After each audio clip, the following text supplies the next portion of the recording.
Somebody else may be faster, stronger. Somebody else may have a better arm, better reach, better speed, better agility, overall athleticism. Somebody else may look sharper, be bolder. But man, they're not Tom Brady. You know, you sit and you look at the highlight reel, you can see people make amazing plays. They do amazing things game after game after game, but they're not Tom Brady. They're not Tom Brady. You know, because at the end of the day, he's the one with the 90 records in the NFL.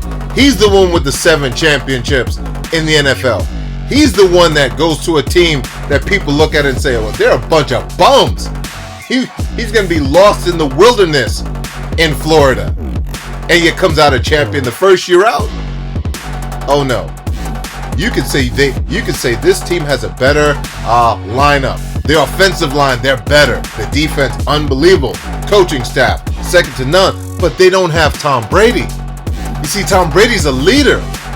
And odds don't matter when the leader shows up. And that's what you see year after year after year. And that's why people hate on him, because they can't stand the fact that one person could so influence the outcome of a situation just by sheer force of their will, like Tom Brady. Man, it must be frustrating to sit around and put on your little jerseys and carry around your flags for your favorite team and be like, this is the year we get Tom Brady. That must be so frustrating to tell your kids, we're going to go to the game and watch our team beat Tom Brady, and to throw down your flags and to throw down your beer and to throw down your popcorn and take your jersey off year after year, because doggone it, every time you turn around, Tom Brady's winning. Oh, that's got to be some frustrating stuff to be an NFL analyst and be analyzing and doing your analysis of the analyzations, and you know that you are the one who said he had no Tom Brady shot. is going to be a bum in Got short it, and order. he wins again. That's got to be so painful. Whew. I don't know how people do it. I don't know how people could look at a leader like a Tom Brady. Look at the pure leadership. Look at the fact that this man has influenced this sport more than anyone else in the history of the game because of pure leadership. Not being the biggest, strongest, fastest. No, none of that. Taking one team, let's go win it. Take another team, let's go win it. Take another team, let's go win it. And to have that conversation 7 different times, potentially more. He says his favorite ring is the next one.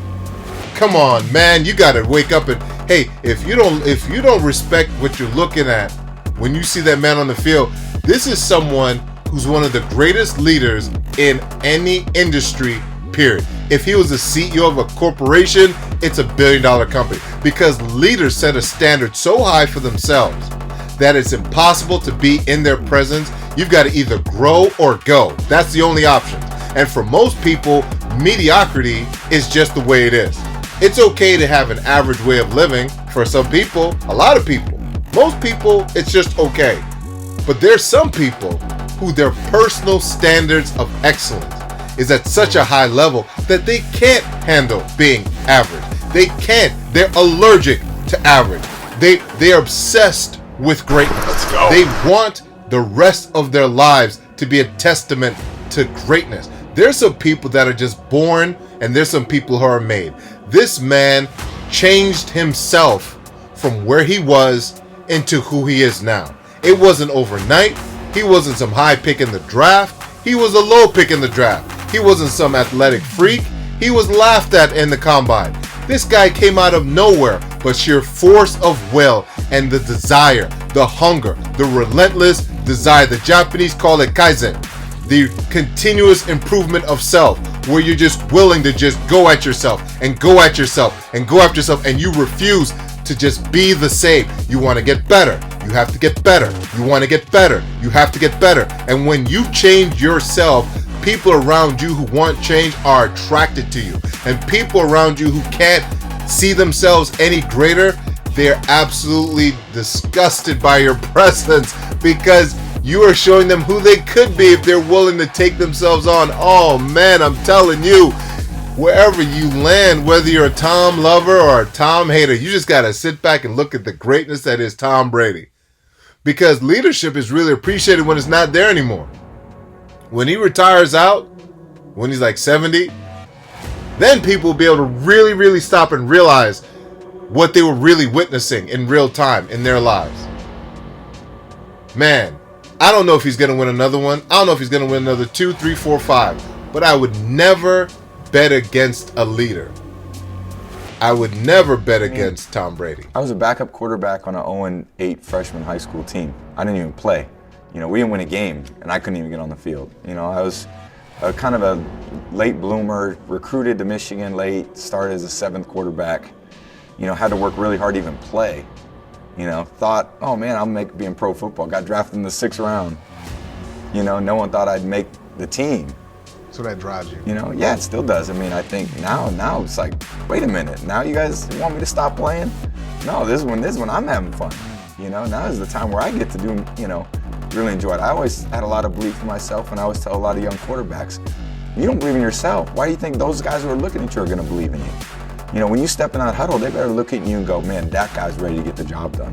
Because if they don't see that, then they're going to start questioning, oh my God, I don't think that guy can get the job done. So you got to believe in what who you are, what you do, what you bring to the team.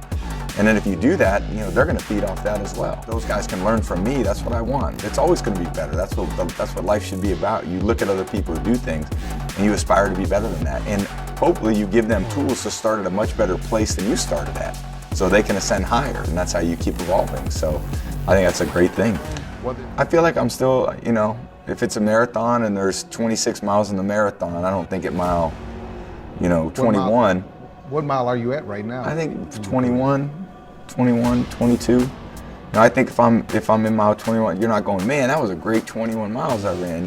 You're still thinking like, I still got 4 or 5 miles to go, and I got to make those my best miles. And if I don't, I'm letting myself down. Why shouldn't I? I've got, I know what to do. I know my players. I know the offense. I feel good. Why shouldn't these be great games?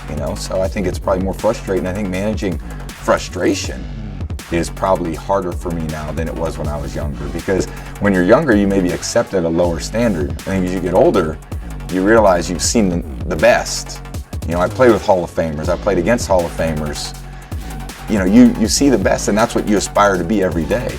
So how do you deal with frustrations when it's less than that? When you score, I said earlier this year, we scored a few games where we scored 38 points. We should have scored 50. I was frustrated. Before, if we scored 13 points and we won, I was happy. Because you guys would give up 7 points or no points, So I think that's a little bit of a difference. And I think just managing my overall, positive outlook. I think you got to show up every day with a great attitude, with a great commitment to winning. There's really no days off. And that carries from spring workouts, summer workouts, Wednesday during week 4, or it could be the week of the Super Bowl. There's an intensity to what we're trying to accomplish. And, if you want to be truly great, you got to bring it every day. My favorite ring is the next one. The next one. That's what it's all about. Love you guys, man. Love you. Proud of you. Let's go. If you actually took time to learn about how incredible you were, nothing would ever stop you.